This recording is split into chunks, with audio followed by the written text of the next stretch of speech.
నమస్తే. శ్రీమాత్రే నమః. శ్రీ గురుభ్యో నమః. మనకి జ్యోతిష శాస్త్రంలో 72 రాజయోగాలు, మహారాజయోగాలు, యోగాలు ఇలాంటివి 72 ఉన్నాయి.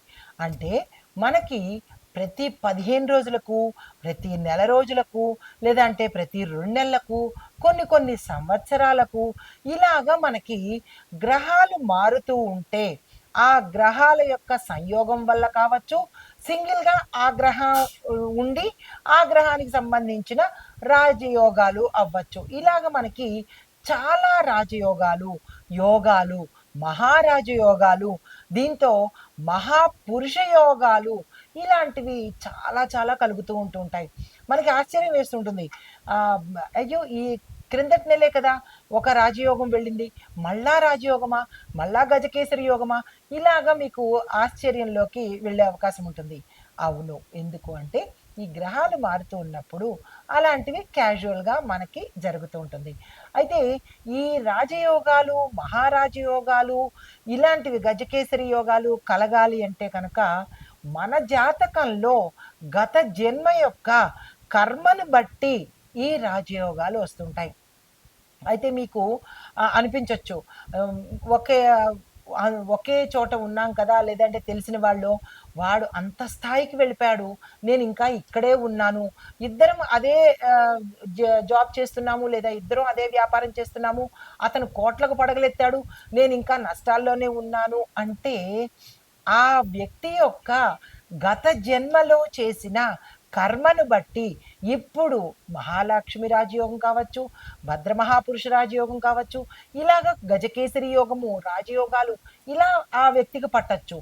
ఈ రెండో వ్యక్తికి నష్టాల్లోనూ, కష్టాల్లోనూ, దురదృష్టాల్లోనూ, అప్పుల్లోనూ ఉన్న వ్యక్తి, అతను గత జన్మ చేసుకున్న పాపకర్మలు ఈ జన్మలో అనుభవిస్తుంటారు. అందుకే ప్రతి ఒక్క వ్యక్తి ఈ జన్మకి, గత జన్మ మనకి ఏమిటి అనేది, మనం అనుభవిస్తున్న దరిద్రానికి, రోగాలకి, కష్టాలకి నిదర్శనము.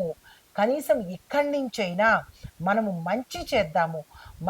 మంచి చేసుకుంటే కర్మ రివర్స్, ఎప్పుడు మనం ఏది చేస్తామో బూమరాంగ్ లాగా అదే తిరిగి వస్తుంది. కాబట్టి ప్రతి వ్యక్తి ఎదుటి వ్యక్తికి చెడు చెయ్యకండి. నవ్వుతూ చెడు చేస్తాము, హ్యాపీగా ఏడుస్తూ రిజల్ట్ తీసుకుంటాము. ఇవి తెలుసుకునైనా సరే ఎదుటి వ్యక్తికి ఏడిపించకండి. ధనం ఇవ్వడంలో కానీ, లేదా మీ ద్వారా ఆ వ్యక్తులు బాధపడకుండా చూసుకున్నట్టయితే కర్మ మీకు ఇంకొకరి వల్ల బాధపడకుండా చేసే అవకాశం కనబడుతుంది. ఇవన్నీ ఎందుకు చెప్తున్నాను అంటే, కొంతమందికి రాజయోగాలు వర్తిస్తాయి, కొంతమందికి దరిద్రం వరిస్తూ ఉంటుంది. ఇది ఆ వ్యక్తి యొక్క చేసుకున్న కర్మను బట్టి, ఇప్పుడు చేసే కర్మను బట్టి రాసులు గ్రహాలు కదులుతూ ఉంటాయి తప్ప దేవుడు చెడు ఇవ్వడు, ఏ గ్రహము చెడు ఇవ్వదు. ఇది ప్రతి మనిషి గుర్తుపెట్టుకోవాలి. అయితే ఇప్పుడు మన సబ్జెక్ట్ ఏంటంటే, ఇప్పుడు మనకి వచ్చేది భద్ర మహాపురుష రాజయోగము. ఇది జ్యోతిష్యంలో అత్యంత శక్తివంతమైన మహారాజయోగాలలో ఇది కూడా ఒకటనమాట. అది ఇప్పుడు రాబోతోంది. అయితే ఇది పంచమహాపురుష యోగాలలో ప్రథమమైనది. 5 ఉంటాయి. ఆ 5టిల్లో ప్రప్రథమైనది భద్ర మహాపురుష రాజయోగము. ఇలాంటి యోగాలు కలగాలంటే గత జన్మలో చేసుకున్న మంచి ఫలితాల వల్ల మనం ఇప్పుడు అనుభవించబోతున్నాము. అయితే ఈ భద్ర మహాపురుష రాజయోగము అసలు అంటే ఏమిటి?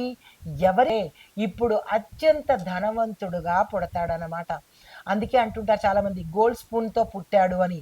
ఊరికనే గోల్డ్ స్పూన్తో ఎవరు పుట్టరు. గత జన్మ చేసుకున్న కర్మస్థానంలో ఆ కర్మను ఇప్పుడు అనుభవించడానికి అతను పుట్టాడు.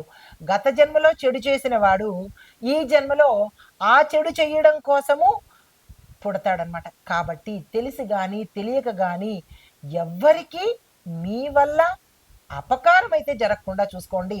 కనీసం ఇప్పటి నుంచైనా మంచి కర్మలు చేస్తే మంచి అనుభవించే అవకాశం కనబడుతోంది.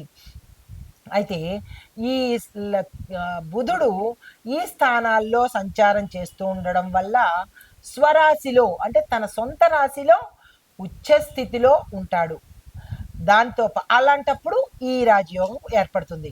అయితే మరి ఒకటేంటంటే, ఈ యోగం ఉన్న జనులు అంటే ఎవరికైతే మనుషులకి ఈ యోగం ఉంటుందో, వాళ్ళు డాక్టర్స్ గాను, మేధావులు గాను అంటే స్కాలర్స్ అనమాట. స్కాలర్స్ గాను, రాజకీయ నేతలు గాను, రైటర్స్ గాను ఉండబోతుంటారు. అంటే బుధుడి యొక్క మంచి స్థితిలో వీళ్ళు ఉండబోతున్నారు. అయితే వ్యాపారంలో కూడా ఇందాక నేను చెప్పినట్టు వాళ్ళు విపరీతమైన లాభాలు గడిస్తున్నారు అంటే ఇది కారణాలు వెనకాల. తరువాత మూడవ అంశం ఏంటంటే ధనములోను, విద్యలోను, బుద్ధిలోను, రాజకీయ నైపుణ్యంలోను మరియు కమ్యూనికేషన్లో నైపుణ్యము ఈ బుధుడు ఈ మహారాజ యోగంలో ఇవ్వబోతున్నాడు. అయితే ఇవి ఏ రాశులకి ఏర్పడతాయి అనే విషయాన్ని చూసినట్టయితే బుధుడు తన స్వంత రాశి అనగా మిథునము, అది స్వరాశి అన్నమాట అతనిది. తర్వాత కన్య, ఈ రెండు అతని సొంత ఇళ్ళు, సొంత రాశులు అనమాట. రాశుల్లో ఉండే వాళ్ళకి ఈ యోగాలు పడేటట్టుగా గోచరిస్తోంది. అయితే బుధుడు కన్య రాశిలో ఉచ్చ స్థితిలో ఉన్నాడు. ఈ రెండిళ్ళు అతనివే అయినప్పటికీ కన్య రాశిలో హై రేంజ్లో ఉన్నాడనమాట. కాబట్టి వీళ్ళకు 10% ఎక్కువగా మంచి ఫలితాలు ఇవ్వబోతుంటాడు. అయితే ఇటువంటి బుధుడు లగ్న స్థానము, 4వ స్థానము, 7వ స్థానము, 10వ స్థానంలో సంచరిస్తున్నప్పుడు ఈ వాళ్ళకి భద్ర మహాపురుష రాజయోగం ఏర్పడుతుంది. అయితే సూర్యుడు కూడా కన్యలో ఉన్నాడనుకోండి, ఇంకా విశేషంగా ఉంటుంది. కొంతమందికి స్థానచలనాలు మారుతుంటాయిగా, ప్రతి నెల మారుతుంటాడు కాబట్టి ఆ ఉంటాయి. అయితే సెప్టెంబర్ 17 నుంచి అంటే గుర్తుపెట్టుకోండి, ఎప్పుడు సెప్టెంబర్ 17 నుంచి అక్టోబర్ 17, 2025 వరకు ఈ మహాపురుష రాజయోగం ఏర్పడుతూ ఉంటుంది. అంటే అంతవరకు ఈ రాశులకి ఇలాంటి రాజయోగం ఏర్పడుతోంది. అయితే ఏ ఏ రాశులకు ఎలా ఉండబోతోంది అంటే కనుక సూర్యుడు కన్యలో సంచరిస్తున్నాడు ఉచ్చ స్థితిలో, బుధుడు కన్యలో ఉచ్చ స్థితిలో భద్రయోగంలో సంచారం చేస్తున్నాడు, శుక్రుడు సింహంలోకు మళ్ళా కన్యలోను ట్రాన్స్ఫర్స్ అవుతూ ఉంటాడు, చంద్రుడు కూడా మారుతూ ఉంటాడు, ప్రతి 2.5 రోజులకు ఒక్కొక్కసారి చంద్రుడు మారుతూ ఉంటాడు, కుజుడు కుంభంలో స్థిరంగా ఉన్నాడు, గురుడు వృషభంలో స్థిరంగా కూర్చున్నాడు, శని కుంభంలో స్వగృహంలో తన సొంత ఇంట్లో ఉన్నాడు, రాహువు తులారాశిలోను, కేతువు మేషరాశిలోను ఇప్పటికీ సంచారం చేస్తున్నారనమాట. అయితే ఈ యోగం వల్ల దేశ కాలమాన పరిస్థితి, వాతావరణము, ఆర్థికము, న్యాయ వ్యవస్థ, సామాజికంగా, వ్యక్తిగతంగా ఎలా ఉండబోతోంది అనే అంశాలను ఒక్కొక్కటిగా చెప్తాను, జాగ్రత్తగా వినండి. అయితే ఆర్థికంగా మొదటిగా ఆర్థిక రంగంలో ఎలా ఉంటుందంటే మార్కెట్లో స్థిరంగా ఉంటుంది రేటు, కమ్యూనికేషన్ రంగంలో డెవలప్మెంట్ కనబడుతుంది, మార్కెట్లో స్టేబుల్గా, మేధస్సుతో కూడిన అంటే ఎవరికైతే ఇంటెలిజెన్స్ తెలివితేటలు ఉన్నాయో ఆ నాయకులు తప్పనిసరిగా ఎదుగుతారు, ముఖ్యమైన నేతల యొక్క ప్రసంగాలు దేశవ్యాప్తంగా ఆదరణ పొందుతాయి. ఆ మహానుభావుడు ఇలా చెప్పాడు, ఆ మహానుభావుడు ఇలా చెప్పాడు అని ఆదరణ పొందే అవకాశం కనబడుతోంది. తరువాత కొత్త విధానాలకు ప్రజల నుంచి ఇప్పుడు మన నాయకులు ప్రవేశపెట్టే విధానాలు ఏవైతే ఉన్నాయో ప్రజల నుంచి మంచి స్పందన, గుడ్ రియాక్షన్ కనబడుతుంది. తరువాత ఇంకా మూడవది చూసుకున్నట్టయితే విద్యా శాస్త్ర పరిశోధన చూసుకున్నట్టయితే కనుక విద్యా వ్యవస్థలో కొత్త కొత్త అంశాలు యాడ్ అవుతుంటాయి, విద్యా విధానమే టోటల్గా మారిపోతుంది. తర్వాత పరిశోధకులకు అంటే రీసెర్చ్ చేసే వాళ్లకు నిధులు, విదేశీ సహకారము ఎక్కువగా పెరుగుతూ ఉంటుంది. అంటే మీరు రీసెర్చ్ చేయాలంటే డబ్బుతో కూడుకున్న పనే కదా, దానికి మరి డబ్బులు ఎవరిస్తారు అంటే విదేశాల నుంచి మనకి ఫండింగ్స్ రావడము, పెట్టుబడులు పెట్టడము జరిగే అవకాశం ఉంది. ఇంకా ఆరోగ్యము, వైద్య రంగం గురించి చూసినట్టయితే కొత్త కొత్త ఔషధాలు కనుక్కుంటారు. దీంతో పాటు టెక్నాలజీ కూడా మనకి చక్కగా అందుబాటులోకి వస్తుంది. తర్వాత సైన్స్ బెస్ట్ మానసిక ఆరోగ్య విధానాలు ప్రోత్సహించబడతాయి. అంటే ఎలాంటివంటే ఎక్కువగా చాలామంది మానసిక రోగులు ఎక్కువైపోతున్నారు. ప్రతి రోజుకి వాళ్ళ రేషియో పెరిగిపోతోంది. ప్రతిదానికి డిప్రెషనే. అనుకున్న పని అవ్వకపోతే డిప్రెషను, చేసింది దగ్గరికి రాకపోతే డిప్రెషను, ఆలస్యాన్ని తట్టుకోలేక డిప్రెషను. ఇలాగా చూడగా మనకి ఎలా ఉందంటే ఈ మానసిక రోగులే ప్రపంచంలో ఎక్కువైపోయేటట్టుగా గోచరిస్తోంది.